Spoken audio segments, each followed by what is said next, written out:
शुरू करते हैं, ठीक है क्या? डिविडेंड इररिलेवेंस मॉडल, क्या क्या क्या? Dividend इररिलेवेंस model. इसके पहले हम दो मॉडल्स पढ़ चुके हैं डिविडेंड रिलेवेंस मॉडल के। किस थे? डिविडेंड रिलेवेंस के दो मॉडल पढ़ चुके हैं, एक था वॉल्टर्स मॉडल, एक था गॉर्डन्स मॉडल।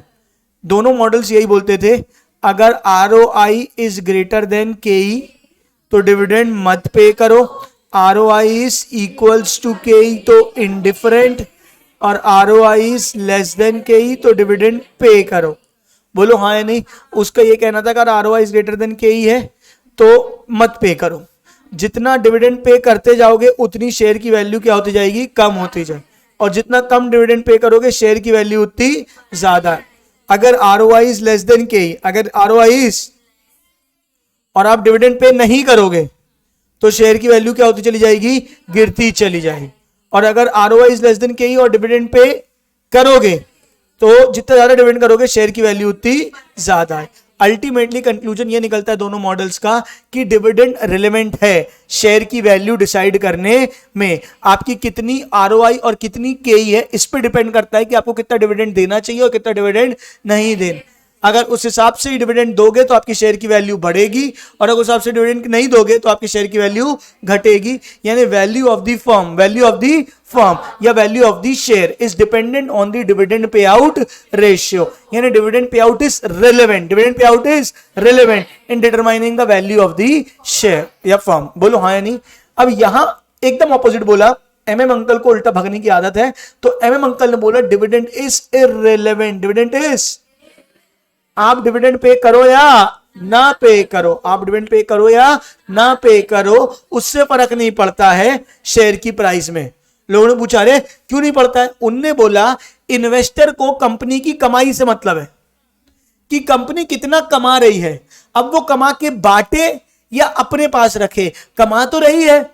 तो उनका कहना था कि इन्वेस्टर को किससे मतलब है? अर्निंग से, ना कि इस बात से कि डिविडेंड कितना पे हो रहा है। अगर आपकी कंपनी कमा रही है अच्छा तो डिविडेंड पे करो या डिविडेंड रिटेन करो, उससे कोई लेना देना नहीं है, आपके शेयर की वैल्यू बढ़ेगी। ये कौन बोलता था?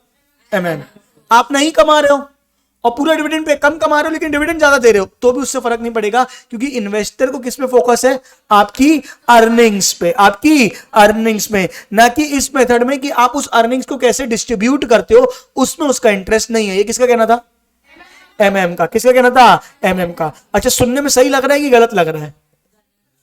सही लग रहा है? क्या बात समझ रही है? हमेशा अब क्या है ना, इसमें कोई फिक्स रूल नहीं बनाया जा सकता, अलग अलग प्रकार के लोग होते हैं। बात समझ में? तुम एक इन्वेस्टर हो जो कैश पसंद करता है, तुम चाहते हो कि तुमने जितना पैसा लगाया तुम्हें बात बात में क्या आता रहे? रिटर्न आता रहे, कैश मिलता रहे तो मजा आएगी, ठीक है क्या? तो तुम्हें डिविडेंड पे आउट रेशियो से फर्क पड़ेगा।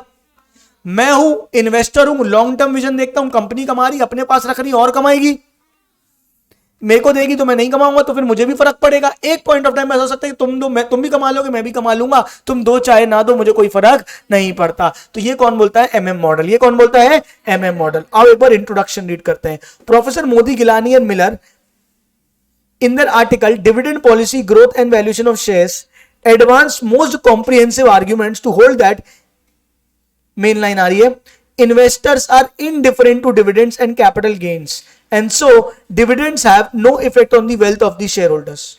They argue that value of the firm is determined by the earnings, जो मैंने आपको बोल के बताई बात, the value of the firm is determined by the earnings, power of the firm's asset, यानी फर्म कितना कमा रही है, or it is investment policy. The manner in which earnings are divided into dividends and retained earning does not affect their value. आप सुन रहे हो? किस पे डिपेंड करता है कि आप कितना कमा रहे हो, ना कि उसमें कि आप उस कमाई को कैसे रख रहे हो या कैसे बांट रहे हो। These conclusions of MM model are based on certain assumptions which sideline the importance of dividend policy and effects thereof on the share price. According to the theory, the value of the firm depends solely on its earning power. वही बात को घुमा घुमा के बार बार बोल रहा है, depends on its earning power resulting from the investment policy and not influenced by the manner in which earnings are split between dividends and retained earnings. अगर पूरे पैराग्राफ का कंक्लूजन निकालना हो तो सीधे आखिरी की 3 लाइनों में कंक्लूजन है क्या? Value of the firm depends solely on its earning power resulting from investment policy and not influenced by the manner in which earnings are split between dividends and retained earnings. हाँ या ना फटाफट बोलो। तुमको module पढ़ने का एक तरीका बता रहा हूं, मॉड्यूल पढ़ते समय कभी भी बीच में हाईलाइट मत किया करो, पूरा पैराग्राफ पढ़ने के बाद डिसाइड किया करो किसको हाईलाइट करना है, किसको हाईलाइट नहीं करना है। जैसे मैं समझाते समय पूरा हाईलाइट करता हूं, क्योंकि मैं दिखाना चाहता हूं कि मैं कहां रीड कर रहा हूं। तो मैं देखता हूं जहां जहां मैं हाईलाइट कर रहा हूं वहां बच्चे भी करते जा रहे हैं, तुम्हारा पूरा पैराग्राफ हाईलाइट हो जाएगा। मतलब अगर इसको देखोगे तो एक ही बात को इसने 3 बार बोली और तुमने तीनों बार हाईलाइट कर ली, तो हाईलाइट करने का फायदा क्या? तो तुमको हाथ रोक के रखना है, पूरा पैराग्राफ पढ़ लेना है। पूरा पैराग्राफ पढ़ने के बाद तुमको क्या करना है, ये आ गई, value of the firm depends only on the earning power. ये वाली आखिरी की 2 लाइन करोगे तुमको पूरा मतलब समझ में आ जाएगा। हाँ या नहीं फटाफट बोलो। फिर अब बच्चे क्या बोलते हैं, भैया आप करते जाते हो तो हमारी आदत है।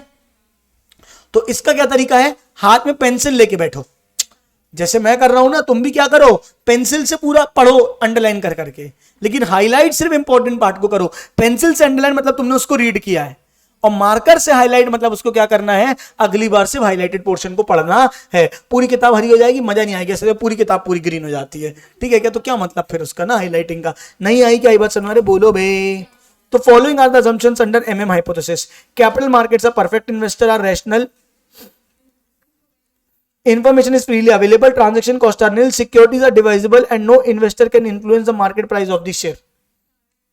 पूरा शेयर मार्केट ही खत्म कर दिया इनने, कई assumption में क्या बोल दिया इनने कि परफेक्ट है, सबको सब कुछ पता है, तुमको भी उतना नॉलेज है, मेरे को भी उतना नॉलेज, जबकि शेयर मार्केट चली किसके रहा है, लैक ऑफ इंफॉर्मेशन की दम पे। मेरे को जो लगता है वो मैं मेरी इंफॉर्मेशन के हिसाब से मैं खरीदता हूं, तुम अपनी इंफॉर्मेशन के हिसाब से बेचते हो। सबको सब कुछ सही सही एक ही बात पता होगी तो ना खरीदोगे ना बेचोगे, मतलब क्या बात समझ में आ रही है? तो पहला ये इतना वाहियात असम्पशन है कि क्या ही बताया। पहले क्या बोल दिया, परफेक्ट इन्वेस्टर्स आर रैशनल, सब रैशनल है, सही डिसीजन लेते हैं, information is freely available, transaction cost are nil, securities are divisible and no investor can influence the market price of the share. किसी एक इन्वेस्टर में, इतना बड़ा मार्केट है कि एक इन्वेस्टर में इतनी ताकत नहीं कि वो शेयर प्राइस को क्या कर पाए, इन्फ्लुएंस कर पाए, ठीक है क्या? दूसरा, देयर आर नो टैक्सेस, ठीक है क्या? There are no taxes between tax rates on dividend and capital gain. जैसे डिविडेंड क्या होता है, कई बार कैपिटल गेन टैक्स हाई होता है, डिविडेंड में टैक्स कम होता है, या कई बार इन्वेस्टर के हाथ में डिविडेंड क्या होता है, टैक्स फ्री होता है। क्या बात समझ में आ रही? तो इन्होंने बोला नहीं, डिविडेंड पे वही टैक्स लगता है और कैपिटल गेन में भी वही टैक्स लगता है, दोनों टैक्सेस क्या है, सेम है, और वैसे तो टैक्सेस है ही नहीं, देयर आर नो टैक्सेस। नहीं समझे? तीसरा क्या है, the firm has fixed investment policy which will not change, so if retained earnings are reinvested there will not be any change in the risk of the firm, so K remains the same. अगर company reinvest retain कर भी लिया, सुन रहे हो, अगर company retain कर भी लिया तो उसके पास ऐसी कोई इन्वेस्टमेंट अपॉर्चुनिटी नहीं है जिससे वो क्या करेगी, एक्स्ट्रा पैसा कमा पाएगी। वो उसके पास ऑलरेडी बहुत पैसा है, इस रिटेन अर्निंग से उसकी अर्निंग्स पे या उसकी रिस्क में कोई फर्क नहीं पड़ने वाला है। अरे यही असम्पशन तोड़ दिया तुमने। इसी असम्पशन के बेस पे तो क्या था, पुराने 2 मॉडल बेस थे कि आरओआई ज्यादा है, तुम ज्यादा कमाओगे तो हमारी अर्निंग, हमको मत दो डिविडेंड। बोलो हाँ, इनने क्या बोल दिया, कंपनी के पास बहुत पैसा है, उसको तुम्हारी रिटेन अर्निंग की पड़ी नहीं है, उसके पास बतेरे सोर्स ऑफ फाइनेंस है, उसके बाद अगर अपॉर्चुनिटी आएगी तो वहां से ग्रैब कर लेगी। तुम्हारी रिटेन्ड अर्निंग रखने से कंपनी की कोई आरओआई या प्रॉफिट में बढ़ने वाला नहीं है, ना तुम्हारे रिस्क में कोई चेंज होने वाला है। बात समझ में आई कि नहीं आई, फटाफट बोलो। अरे नहीं आई क्या, नहीं आई क्या? खाना नहीं खाए हो क्या? क्या खाए हो तो जम के आवाज लगाओ ना बेटा, खाए हो तो ठीक है। Flotation cost does not exist, flotation cost does not exist मतलब तैरने की कोई कॉस्ट नहीं है। हाँ, बाइंग, वो जो इशू करते समय इशू एक्सपेंसेस नहीं है। हाँ या नहीं, फटाफट बोलो। एक काम करो, एक तो पूरे को रीड करो, फिर मैं आगे बताऊंगा आपको। सुन रहे हो क्या? एमएम मॉडल क्या बोलता है, डिविडेंड इज इररिलेवेंट। आप डिविडेंड दो चाहे ना दो, क्योंकि इन्वेस्टर को किससे मतलब है। इसने एक फॉर्मूला दिया कि अगर आज का, पहले उस वॉल्टर्स ऑफ गॉर्डन ने भी फॉर्मूला दिया था, वॉल्टर्स का फॉर्मूला बोलो, वॉल्टर्स का क्या था, वॉल्टर्स का फॉर्मूला ई था इंटू 1 माइनस बी, याद है?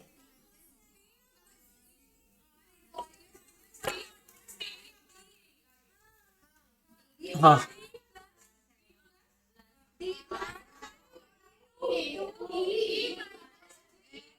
एक जन बोलो। हाँ तुम बोलो।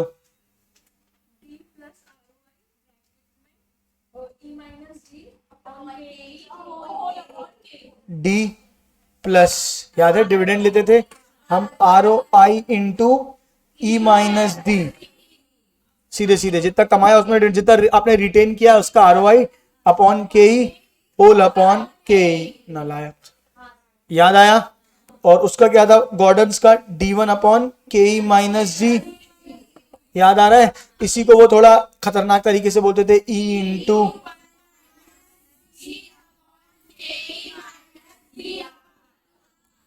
समझ गए क्या?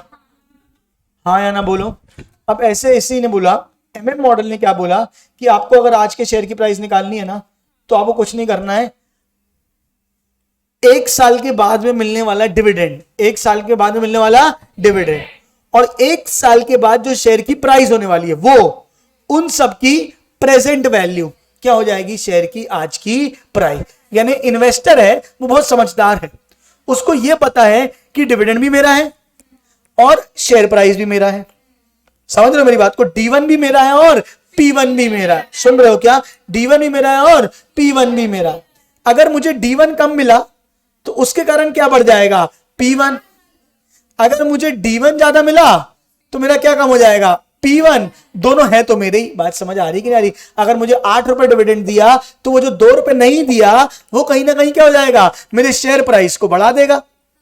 और अगर मुझे डिविडेंड 10 रुपए दिया तो मेरे शेयर प्राइस को नहीं बढ़ाएगा। तो एक है D1, एक है D1, एक है P1। अगर D1 बड़ा है तो P1 छोटा है और D1 छोटा है तो P1 बड़ा है और दोनों मेरे ही हैं। बोलो हाँ या नहीं? तो उन दोनों की प्रेजेंट वैल्यू निकालूंगा। उन दोनों की क्या निकालूंगा?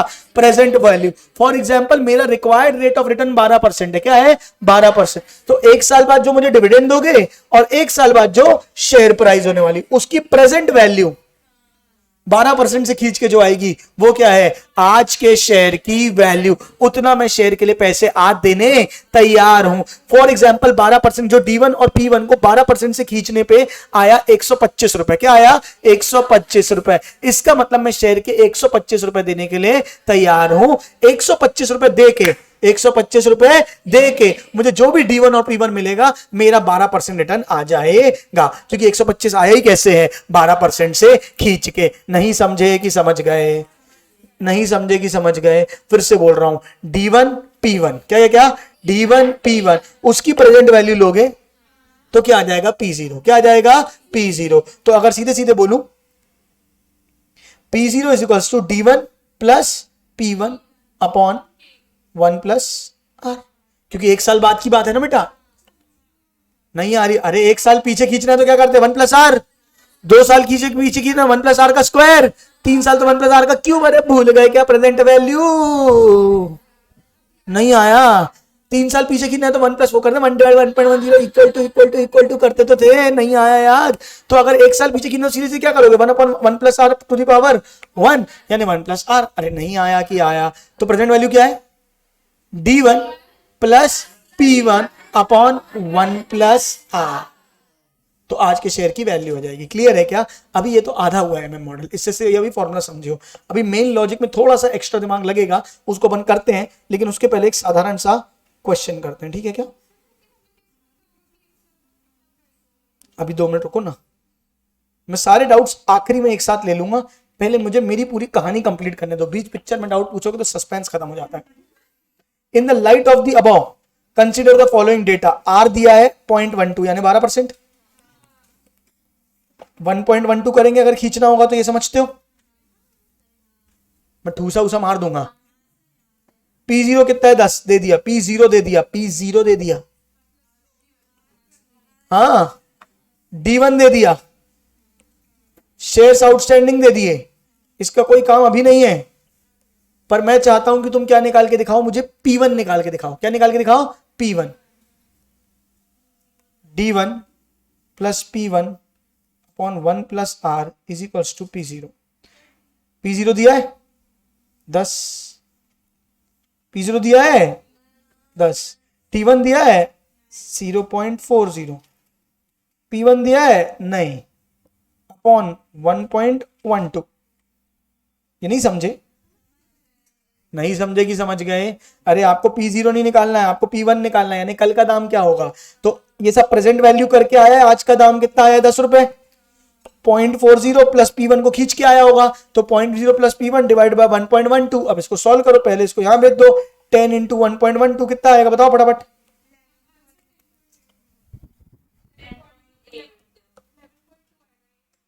11.2 माइनस 0.40। हाँ या ना, फटाफट बोलो, समझ गए।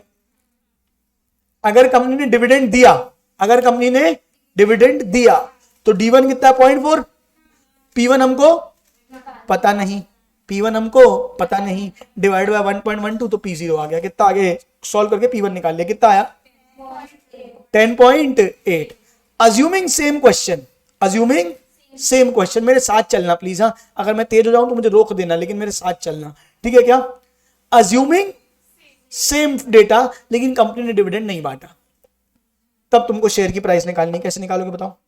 10 इज इक्वल्स टू D1 तो 0 है, plus P1 upon 1 plus R, यानी 1.12 यहां जाएगा, 10 इंटू 1.12।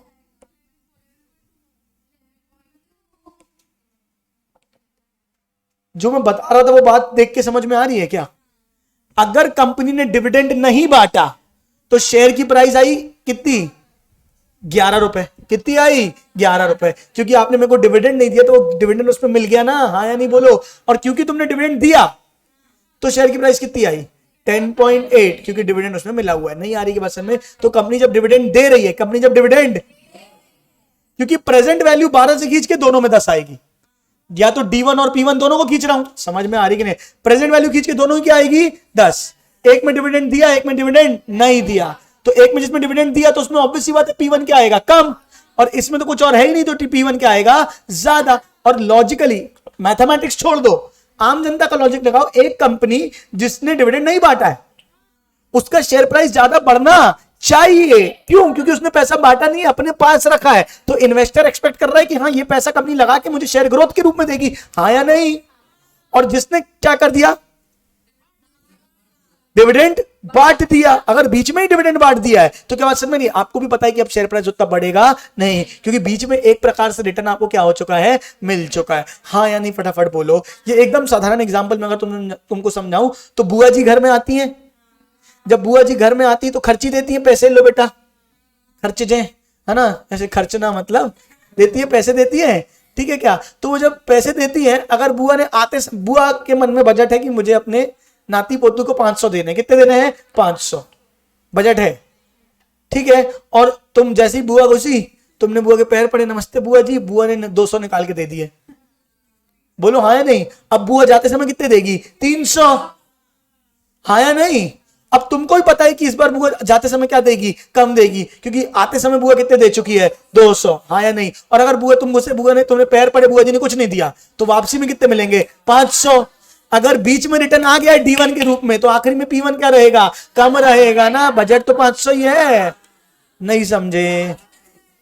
और जब बीच में डिविडेंड नहीं मिला कुछ भी, तुमने बुआ जी का पूरे दिन में कोई खर्चा नहीं कराया, तो जाते समय एक बार 500 मिलेंगे, मिलेंगे 500 के बाद समझ में आ रही है, या तो D1 के रूप में मिल जाए या तो ओनली P1 के रूप में मिल जाए, हाँ या ना, फटाफट बोलो। तो यहां आपने एक चीज देखी कि जब कंपनी ने डिविडेंड नहीं दिया, कंपनी ने डिविडेंड, तो कितना आया उसका शेयर प्राइस 11 रुपए 11.2, और जब कंपनी डिविडेंड दिया तो क्या आया शेयर प्राइस 10.8। अब आगे का एग्जांपल लेते हैं। कंपनी को एक इन्वेस्टमेंट करना है, क्या करना है, पेन चलना क्यों बंद हो गया। कंपनी को क्या करना है, एक इन्वेस्टमेंट, कितने का इन्वेस्टमेंट करना है 10 लाख का। कितने का इन्वेस्टमेंट करना है 10 लाख। कंपनी ने कमाए हैं, अर्निंग है कंपनी की 1 रुपीज पर शेयर, कितनी है, और इस कंपनी के पास शेयर्स कितने आउटस्टैंडिंग है आपको लिखा हुआ है ना ऊपर, यानी कंपनी ने कितना कमाया है 5 लाख। कंपनी ने कितना कमाया है। अब अपन एक बार एज्यूम करते हैं कंपनी ने डिविडेंड दिया है, पहला वाला केस। कंपनी को कितने चाहिए 10 लाख, कितने चाहिए 10 लाख। 10 लाख में से कंपनी ने कमा कितने लिए 5 लाख, लेकिन 5 लाख में कंपनी डिविडेंड बांटेगी, पहले कमाई से पहले क्या बांटेगी, डिविडेंड। डिविडेंड कितना है 0.40 पर शेयर। अरे डिविडेंड तुमने लिया था ना 0.40 पर शेयर, तो टोटल कितने पैसे जाएंगे डिविडेंड में, 5 लाख इंटू 0.40,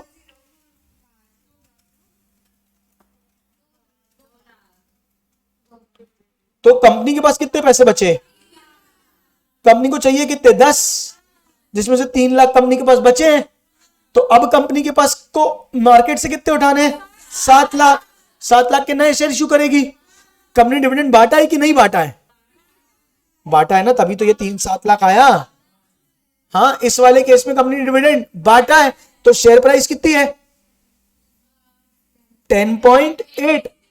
कल की शेयर प्राइस क्या होने वाली है? 10.8। तो कितने शेयर इशू करने पड़ेंगे? 7 लाख रुपए चाहिए। 7 लाख रुपए चाहिए और 10.8 रुपए का एक शेयर है, तो कितने शेयर इशू करने पड़ेंगे? 7 लाख डिवाइड बाय 10.8,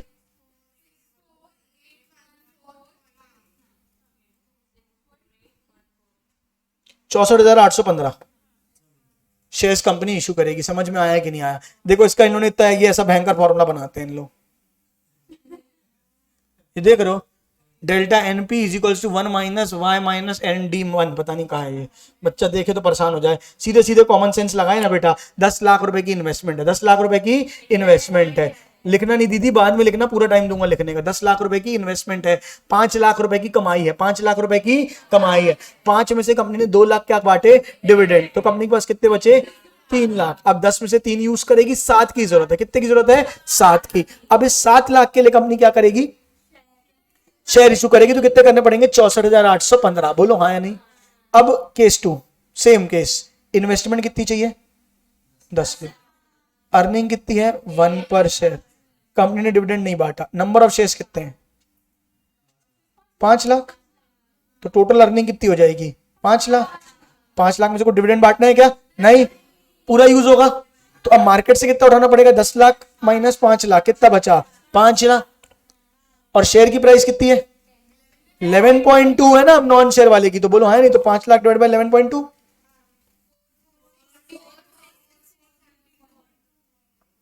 44। ठीक है। अब इससे क्या कंक्लूजन, कुछ सोच पा रहे हो क्या? इससे कुछ सोच पा रहे हो कि डिविडेंड इररिलेवेंट कैसे हुआ कि नहीं सोच पा रहे हो? 2 मिनट का दिमाग लगाओगे अगर तो मजा आएगी तुमको। सही जा रहे हो, सही जा रहे हो, वेरी गुड, सही जा रहे हो। ये तार फंस गई मेरी, बाकी तुम लोग सही जा रहे हो। हाँ, क्या बोल रहे हो? अब देखो, कंपनी के पास शेयर थे 5 लाख। कितने थे? 5 लाख। ये वाली कंपनी के अब कितने शेयर हो गए? 5,64,814 या 15 कर ले राउंड ऑफ, तो 5,64,815 नंबर ऑफ शेयर्स बढ़ गए इसके। क्यों? क्योंकि इसने डिविडेंड बांटा, तो इसके पास पैसा कम बचा, तो इसको इशू ज्यादा करने पड़े। और एट द सेम पॉइंट इसकी शेयर प्राइस भी क्या थी? कम थी। तो उसके उतने ही पैसों के लिए ज्यादा शेयर्स भी करने। दो तरफ से मार पड़ी ना। एक तो उसको चाहिए कितने? मार्केट से कितने उठाने पड़ रहे हैं? 7 लाख। उसको कितने उठाने पड़ रहे हैं? 5 लाख। और इसको जो 7 लाख उठाने पड़ रहे हैं, इसको एक शेयर कितने का आ रहा है? 10.8 रुपीज का। तो ज्यादा शेयर लेने पड़ेंगे ना। 7 लाख रुपए चाहिए मुझे, एक शेयर है 10.8, एक शेयर है 11.2। नहीं यार, एक शेयर कितना है? 10.8, दूसरा शेयर कितना है? 11.2। तो ऑब्वियस सी बात है कि इसको ज्यादा शेयर इशू करने पड़ेंगे। तो इसके पास ओवरऑल नंबर ऑफ शेयर्स कितने हो गए? ज्यादा। हाँ या नहीं? यानी 5,64,815। और उसके पास कितने हो गए? 5 लाख प्लस नए इशू कितने आए इसके? 44,000। तो इसके पास कितने हो गए? 5,44,615। बोलो हाँ या ना, फटाफट बोलो। तो नंबर ऑफ शेयर्स आउटस्टैंडिंग कम ज्यादा होगा डिविडेंड पे या ना करने का। अल्टीमेटली जब खींचेंगे तो एक के शेयर क्या है? ज्यादा, और एक के शेयर क्या है? कम। वैल्यू क्या आ गई? एक फॉर एग्जांपल, एक कैलकुलेटर देना। सुन रहे हो? तो अब पहली जिसने डिविडेंड नहीं दिया, अब जिसने डिविडेंड दिया, उसके टोटल नंबर ऑफ शेयर्स कितने आउटस्टैंडिंग हो गए? 5 लाख थे और 64,000 और इशू हुए। कितने हो गए? 5,64,815। इसको राउंड ऑफ कर दे रहा हूं, 5,64,815। बोलो हाँ नहीं? और एक शेयर की वैल्यू कितनी है? 10.8। वैल्यू ऑफ द फर्म निकालो। 5,64,815 शेयर है, एक शेयर कितने का है? 10.8 का।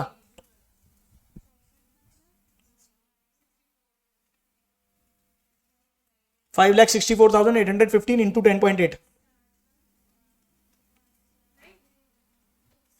बेटा मल्टीप्लाई करना है बस यार। 61 लैक्स, राउंड ऑफ करो ना, 2 रुपए क्या बोल रहे हो 61 लाख में, 5,64,815 इंटू कितना किया तुमने 10.8, कितनी आई 61 लैक्स, हाँ या नहीं। दूसरी फर्म के पास कितने शेयर हो गए 5,44,643, 43 राउंड ऑफ कर लो ना यार, 5,44,643 इंटू कितना रेट है उसका 11.2, तो वैल्यू क्या आई सेम। बात समझ में आई। तुम्हारे शेयर प्राइस, पहले वाले की शेयर प्राइस क्या हो गई कम, तो नंबर ऑफ शेयर्स क्या हो गए ज्यादा, वैल्यू वही आई। दूसरे वाले की शेयर प्राइस क्या आई ज्यादा, तो नंबर ऑफ शेयर्स क्या है कम, मल्टीप्लाई किया, तुम्हारी शेयर प्राइस ज्यादा आ रही है तो हमको नंबर ऑफ शेयर्स क्या इशू करने पड़ रहे हैं कम, तो वैल्यू उतनी हो रही है, बोलो है नहीं। तुम्हारी शेयर प्राइस क्या आ रही है कम आ रही है, तो नंबर ऑफ शेयर्स क्या हो रहे हैं ज्यादा, वैल्यू सेम हो जा रही। नहीं आई कि आई बात समझ में। मोटा मोटी अगर एक बात बोलूं, कंक्लूड करूं पूरा, तो एमएम मॉडल ये बोलती है D1 प्लस P1 क्या क्या क्या, D1 plus P1 divided by 1 plus R, P0 आ गया दोनों है ना। अब एक का P1 ज्यादा है, एक का P1 कम है, P1 ज्यादा और P1 कम होने के कारण नंबर ऑफ शेयर्स अलग अलग इशू करने पड़े, नंबर ऑफ शेयर्स क्या इशू करने पड़े अलग अलग, और फाइनल में जब वैल्यू ऑफ द फर्म निकाली तो क्या आ गई सेम, क्योंकि आपने डिविडेंड पे किया था, आपने डिविडेंड पे किया था, इसलिए आपकी शेयर प्राइस क्या आई थी कम, क्योंकि आपने डिविडेंड पे किया था आपके पास अर्निंग भी क्या बची थी कम। अब क्योंकि आपके पास अर्निंग कम बची थी, क्योंकि आपके पास क्या कम बची थी अर्निंग कम बची थी, तो इन्वेस्टमेंट करने के लिए आपको पैसे ज्यादा उठाने पड़े और शेयर प्राइस आपके क्या, नंबर ऑफ शेयर्स आपके क्या हुए ज्यादा, क्योंकि आपने डिविडेंड पे किया था, आपके नंबर ऑफ शेयर्स क्या हुए ज्यादा 5,64,000, लेकिन आपकी शेयर प्राइस कम ही थी, बोलो हाँ या नहीं। दूसरे वाले का क्या हुआ, शेयर प्राइस ज्यादा थी लेकिन उसके पास पैसे ही पड़े थे, तो उसने मार्केट से कम पैसा उठाया, उसके नंबर ऑफ शेयर्स क्या हुए कम, अल्टीमेटली वैल्यू क्या आ गई सेम, अल्टीमेटली वैल्यू क्या आ गई सेम। अब मैं चाहता हूं कि तुम कॉन्सेप्ट को डेवलप करना सीखो, तुम अपने आप ये पूरा सेम फिगर लेके तुम खुद से पूरे क्वेश्चन का फ्लो बनाओ एक बार। when dividend is paid, formula निकाल के क्या निकालोगे P1, क्या निकालोगे P1 के बाद क्या करोगे, इन्वेस्टमेंट रिक्वायर्ड कितनी 10 लाख, अर्निंग्स अवेलेबल इतनी, माइनस करके ये ऐसे करके पूरा तुम्हें एक पूरा when dividend is paid and when dividend is not paid, दोनों अलग अलग फुल पेज में एक एक कॉन्सेप्ट मुझे बना के लिख के दिखाओगे। कर पाओगे कि नहीं कर पाओगे ये बताओ, बनेगा? ये आपके सामने मैं ये देके जा रहा हूं स्क्रीन, अगर आपको चाहिए तो आप इसका सहारा ले सकते हैं, आखिरी में मैं भी लिखवाऊंगा, पर मैं चाहता हूं पहले आप करें, एक बार खुद से ट्राई करें। चुप रहो, बिल्कुल चुप रहो, हाँ मुझे डेटा देते जाओ बस। पहले एक बार मैं ले रहा हूं डिविडेंड इज पेड, क्या ले रहा हूं, फिर यहां पे लूंगा डिविडेंड इज नॉट पेड, यहां पे क्या लूंगा बेटा dividend is not paid. Are you all there with मी?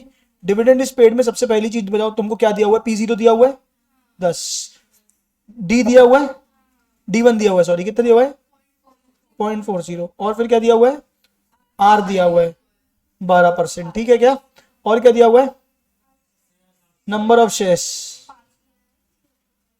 5 लाख, ठीक है क्या। एक डेटा और लिख देता हूं मैं, अर्निंग पर शेयर कितना है 1 रुपीज, अर्निंग पर शेयर कितनी है 1 रुपीज। ये पूरा डेटा लिखा मैंने, सबसे पहले P1 कैलकुलेट किया, सबसे पहले क्या कैलकुलेट किया बेटा P1, कैसे कैलकुलेट होगा, P0 is equals to D1 plus P1 upon 1 plus R, 10 is equals to D1 कितना है 0.4 प्लस P1 अपॉन 1.12, ये यहां जाएगा तो 10 इंटू 1.12 कितना हो जाएगा 11.2 is equals to 0.40 plus P1, हाँ तो P1 इज इक्वल्स टू कितना हो गया 11.2 माइनस 0.40 कितना हो जाएगा 10.8, ठीक है क्या, यहां तक ठीक है। टोटल अर्निंग्स कितनी है 5 लाख इंटू 1 5 लाख, अर्निंग्स कितनी है 5 लाख, हाँ डिविडेंड पेड 5 लाख इंटू 0.40 कितने का डिविडेंड पे किया 2 लाख, तो 3 लाख क्या आ गई हमारे पास रिटेन्ड अर्निंग्स, क्या आ गई रिटेन्ड अर्निंग्स कितनी आ गई 3 लाख। कोई दिक्कत है क्या? इन्वेस्टमेंट रिक्वायर्ड कितने की है 10 लाख, रिटेन अर्निंग्स कितनी है अपने पास 3 लाख, तो न्यू इशू कितना चाहिए हमको 7 lakh. Are you all there with me? New issue कितना चाहिए? 7 लाख। अब न्यू इशू के बाद तुमको क्या करना है? Number of shares to be issued, number of shares to be issued 7 lakh divided by जो तुमने निकाला, क्या निकाला? 10.8। कितना आएगा बताओ? 64815 राउंड ऑफ ले लिया, बोलो हाँ या नहीं? तो टोटल नंबर ऑफ शेयर्स कितने हो गए? 5,64,815। टोटल वैल्यू ऑफ फर्म कितनी आ गई? 5,64,815 into 10.8। Total value of the firm कितनी आई? 61 lakhs when no dividend is paid. Say yes or no. When dividend is paid, when dividend is paid. अब same चीज यहां पे करेंगे when dividend is not paid. dividend is not paid में क्या होगा बताओ? डेटा फिर से नहीं लिख रहा हूं, सिर्फ P0 is equals to D1 plus P1 upon 1 plus R। तो P0 कितना है? 10। 0 प्लस P1 अपॉन 1.12। तो P1 कितना आ जाएगा मुझे बताओ? 11.2। ये अलग अलग आया है यहाँ पे, बोलो हाँ या नहीं? टोटल अर्निंग्स कितनी है? 5 लाख। फिर क्या हो जाएगा? डिविडेंड पे नहीं किया है तो यही क्या हो जाएगी? डिविडेंड पेड कितना हो जाएगा? 0। तो 5 लाख की क्या हो जाएगी? Retain earnings. क्या हो जाएगी? Retain earnings. Investment required same है 10 लाख, लेस करेंगे रिटेन अर्निंग जो यूज कर ली 5 लाख। तो न्यू इशू कितने का चाहिए आपको? 5 लाख। नंबर ऑफ शेयर्स कितने इशू करोगे? 5 lakh divided bye share price कितनी थी? 11.2। कितना आएगा नंबर ऑफ शेयर्स? 44,643। 45 कर देते लेकिन ठीक है। अब क्या करोगे? Total number of shares 5,44,643। Value of firm 5,44,643 into 11.2। कितना आ गया? Hence value of the firm is same, चाहे डिविडेंड पे किया चाहे डिविडेंड पे नहीं किया। Hence as per MM approach dividend is irrelevant. Dividend is irrelevant. जो पढ़ाया था पूरा मैंने आपको एक बार में लिख के कॉन्सेप्ट के साथ बता और सिखा दिया। डिड यू गेट इट और नॉट? इससे सरल भाषा में एमएम अप्रोच नहीं पढ़ाया जा सकता है। हाँ या ना फटाफट बोलो। इतना ही है इस चैप्टर में करने को, बाकी एक बार रीडिंग कर लेना इस चैप्टर की। अभी भी लिख रहे हो क्या? इतनी देर लिखने का टाइम दिया, उसके बाद खुद लिख के दिखाया, फिर से लिखने का टाइम चाहिए, तो कल जिंदगी भर लिखोगे क्या? बस स्क्रीनशॉट भेज दें ग्रुप में। पूरा स्क्रीनशॉट एक बार में आएगा नहीं ना बच्चे।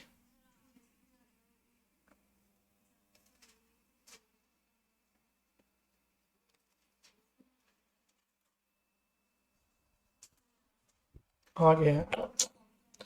इसे कहते हैं टैलेंट।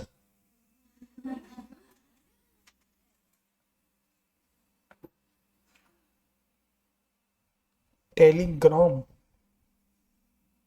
टेलीग्राम में कौन है? एग्जीक्यूट है एमएम अप्रोच। चलो यूट्यूब वाले भी टेलीग्राम ग्रुप में भेज दूं क्या?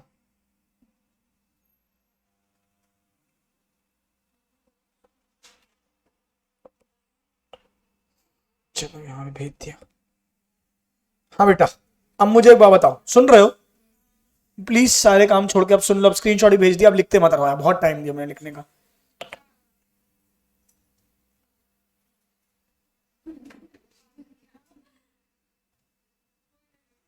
हाँ, तो मैं ये बोल रहा हूँ, ये चैप्टर भी थ्योरी वाइज कंप्लीट हो गया, प्रैक्टिकल वाइज कंप्लीट हो गया। आज मैं तुमको आगे ना करा के मैं दो चीजें चाहता हूँ। पहली चीज, जो टंगे हुए चैप्टर उनको कंप्लीट करो। टंगे हुए चैप्टर मतलब मार्जिनल कॉस्टिंग के सारे एमसीक्यूज, डिविडेंड पॉलिसी के सारे एमसीक्यूज। तो ये दो चैप्टर खत्म हो जाएंगे तुम्हारे। मार्जिनल कॉस्टिंग, डिसीजन मेकिंग एक बड़ा चैप्टर खत्म हो जाएगा, और यहाँ पे ये खत्म हो जाएगा। कल हम एक्टिविटी बेस्ड कॉस्टिंग चालू करेंगे। उसमें किसमें? डिसीजन मेकिंग में। क्या चालू करेंगे? Activity based costing. वो भी 2 दिन का है, 2 दिन के अंदर उसको खत्म करेंगे, ठीक है क्या? फिर यहाँ पे हम क्या चालू करेंगे? क्या हो गया हमारा, क्या बचा एक बार देख लो एफएम में। ट्रांसफर प्राइसिंग इसमें था कि उसमें था? डिसीजन मेकिंग में था ना, तो कल जब एक्टिविटी बेस्ड कॉस्टिंग एक बार करा दूंगा ना, उसके बाद ट्रांसफर प्राइसिंग फिर से पूरा डिटेल में पढ़ा दूंगा, ये उसके डाउट्स ले लूंगा, ठीक है क्या। मेन डिसीजन मेकिंग के एमसीक्यूज आज का कंपलसरी होमवर्क क्या है, दो चीजें, क्या क्या है, डिसीजन मेकिंग के एमसीक्यूज, डिविडेंड पॉलिसी के एमसीक्यूज, सारे थ्योरी प्रैक्टिकल सब कंप्लीट हो जाने चाहिए, चाहे कुछ हो जाए चलेगा क्या। कोई बिना किए आया है कल क्लास में, मैं क्लास में नहीं घुसने दूंगा, पहले बताते रहा हूं, बात समझ जाने चाहिए सबको, ठीक है क्या। तो एफएम में अपना क्या क्या हो गया, कैपिटल बजटिंग हो गया, कैपिटल स्ट्रक्चर हो गया, ये भी हो गया, डिविडेंड पॉलिसी भी हो गया, वेरी गुड। अब एक बड़ा चैप्टर अपन को उठाना है, ये सबसे बड़ा चैप्टर है इसका, वर्किंग कैपिटल। ये चैप्टर को हम 5 पार्ट्स में करेंगे, अगर ये चैप्टर अभी हमने निपटा दिया तो हमारा समझ लो 70 क्या 80% कोर्स आपका एफएमएसएम का कंप्लीट हो गया। क्या बात समझ में, एसएम में क्या क्या कर चुके हो, 2 हो गए ना, ठीक है। बिजनेस पॉलिसी स्टार्ट हुआ था, थोड़ा सा ही पढ़ाया था ना, बिजनेस पॉलिसी अपन बीच बीच में कर लिया करेंगे अब से, ठीक है क्या। तो तुम्हारा ये कोर्स तो बढ़िया चल रहा है, डिविडेंड पॉलिसी कंप्लीट होगा, इसके बाद क्या बचा, वर्किंग कैपिटल। क्या बचा, वर्किंग कैपिटल। वर्किंग कैपिटल थोड़ा ज्यादा दिन लेगा, लेकिन उसको एक साथ ना करके पार्ट्स में भी अपन कर सकते हैं। वर्किंग कैपिटल के साथ साथ दो थोड़े टेक्निकल चैप्टर्स है, लेकिन बड़े नहीं है। कौन कौन से, ये बचा क्या क्या है तुम्हारा, पहले तो ये देखो क्या क्या बचा है। प्रोजेक्ट फाइनेंस थ्योरी है, 2 दिन का चैप्टर है, ओनली थ्योरी, इसमें कोई प्रैक्टिकल नहीं है, ठीक है क्या। फिर क्या है तुम्हारा, सिक्योरिटी एनालिसिस, पोर्टफोलियो मैनेजमेंट और इंट्रोडक्शन। 4 चैप्टर बच्चे हैं आपके मात्र, बोलो हाँ या नहीं। इन 4 चैप्टरों में भी क्या है, ये कंप्लीट थ्योरी है, ये कंप्लीट थ्योरी है, मतलब ये 2 चैप्टर तुम्हारे कितने दिन लेंगे, हार्डली ये 2 चैप्टर मिला के 5 दिन में हो जाएंगे, 5 दिन में मिला के दोनों चैप्टर हो जाएंगे। तो बचा क्या तुम्हारा करने के लिए, जो बड़े चैप्टर्स हैं वो ये 3 बड़े चैप्टर्स हैं तुम्हारे बचे अभी, वर्किंग कैपिटल, सिक्योरिटी एनालिसिस और पोर्टफोलियो मैनेजमेंट। अगर तुमने वर्किंग कैपिटल स्पीड में करवा दिया साथ दे के, मतलब मैं चाहता हूं कि फेब कंप्लीट होने के पहले अगर वर्किंग कैपिटल और एक चैप्टर और कंप्लीट हो गया तो मार्च मिड में ही तुम्हारा क्या हो जाएगा, कंप्लीट हो जाएगा सिलेबस किसका, एफएमएसएम का। सीएमए चलेगा लंबा, सीएमए हो सकता है मार्च के बाद भी कुछ दिन जाए, लेकिन ये मैं बेसिकली तुम्हारा मार्च एंड तक बेसिकली मान के चलो कि कंप्लीट करा दूंगा। क्या बात समझे, तुम्हारे पास क्या क्या बचेगा, पूरा अप्रैल बचेगा, पूरा मई, 2 महीने बचेंगे तुम्हारे पास रिवीजन के लिए। इससे अच्छी बात कुछ नहीं हो सकती है। बात समझ में, बैठ के आराम से सिर्फ टेस्ट और फिर मॉक सीरीज प्रैक्टिस कर सकते हो तुम, ठीक है क्या। तुमने ऐसे खतरनाक वाली स्माइल क्यों दे रहे हो, बोलो बोलो, हाँ डर लगता है, तो तभी तो डर हटेगा बेटा, तभी तो डर। अच्छा एक बार अभी बताओ कौन कौन से चैप्टर हो चुके हैं। कैपिटल बजटिंग अभी थोड़ा सा बचा है, लेकिन कैपिटल स्ट्रक्चर बनता है क्या, MM approach, MI, NOI, NI approach, याद है। दूसरा क्या है तुम्हारा, sources, cost of capital, KD, KE, KP, ये बनता है। और अभी जो डिविडेंड पॉलिसी कर रहे हो ये भी अच्छा है ना, तो ये 3 अच्छे हैं। अभी देखना आगे वर्किंग कैपिटल, सिक्योरिटी, ये तीनों भी अच्छे ही लगेंगे। क्या बात समझ में आ रही है। सिर्फ मेहनत लगती है कैपिटल बजटिंग में, सिर्फ मेहनत काय में लगती है, कैपिटल बजटिंग में। तो पूरा कोर्स कंप्लीट करने के बाद जो बचे हुए टॉपिक्स हैं हम कैपिटल बजटिंग के उसमें जाएंगे, क्योंकि मैंने कैपिटल बजटिंग में बहुत टाइम ना देके मैंने क्या किया, उसका कुछ पैच छोड़ के रख दिया है। 90% सिलेबस कंप्लीट कर लो ना पहले, फिर जो कैपिटल बजटिंग का तुच्छ पुच्छ बचा होगा उसको कंप्लीट करते रहेंगे, आराम से बैठ के मेंटली फ्री रहोगे। मैं तुमको बता रहा हूं स्कोरिंग है, डरोगे तो डराएगा, इसीलिए मैं तुमको कभी फॉर्मूले नहीं पढ़ाता। जितने फॉर्मूले पढ़ते हो तो डर लगता है, जितना इसको सॉल्व करोगे, सिर्फ एमसीक्यू उठाओ करना चालू करो, एमसीक्यू उठाओ करना चालू करो। तुम्हारा टेस्ट किस किस के हो चुके हैं बताओ। कैपिटल सेक्शन का टेस्ट हो गया,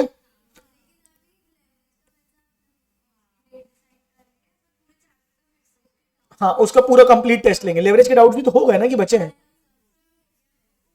ऑपरेटिंग लेवरेज, फाइनेंशियल लेवरेज सब हो गया है, कंप्लीट है सब। तेरे डाउट्स बचे तो अलग से पूछ लेना, लेकिन वो हो गया है, ठीक है क्या। अब मुझे थोड़ा अच्छा लग रहा है कि अपन रिदम में आ गए, हमने थोड़ा फॉर्मेट सही कर लिया है, कुछ भी पेंडेंसी नहीं है। पेंडेंसी कुछ बची हो तो मेरे को बताओ। पेंडेंसी मतलब मैं नहीं चाहता हूं कि एमसीक्यू टंगे रहे और हम अगले चैप्टर में जाएं, इसीलिए आज का फाइनल होमवर्क क्या है, क्या है, डिविडेंड पॉलिसी और मतलब डिसीजन मेकिंग वो करना है तुम्हारा, वो कंप्लीट करके आना है। MCQ, marginal costing, decision making एक ही चैप्टर, वो पूरा कंप्लीट करके आना है। दूसरा तुमको क्या करना है यहाँ पे, डिविडेंड पॉलिसी के एमसीक्यूज, ये सारे करके आओगे। कल अगर नहीं हुए तो मैं क्लास में नहीं बैठने दूंगा, पहली बात। दूसरी बात, ज्यादा डाउट हुए कल कुछ नया नहीं पढ़ाऊंगा, लेकिन कल एमसीक्यूज कंप्लीट करूंगा मैं। मुझे पेंडेंसी नहीं चाहिए, समझ गए क्या। नहीं बने तो डरना मत, नहीं बनेंगे तो मैं पूरे क्वेश्चन क्लास में कराऊंगा, कभी मना नहीं करता हूँ डाउट के लिए, लेकिन एक बार घर पे करके आओ पहले खुद से, चलेगा क्या। हाँ या ना बोलो, हाँ बोलो बच्चों। आज की सभा समाप्त, बोलो।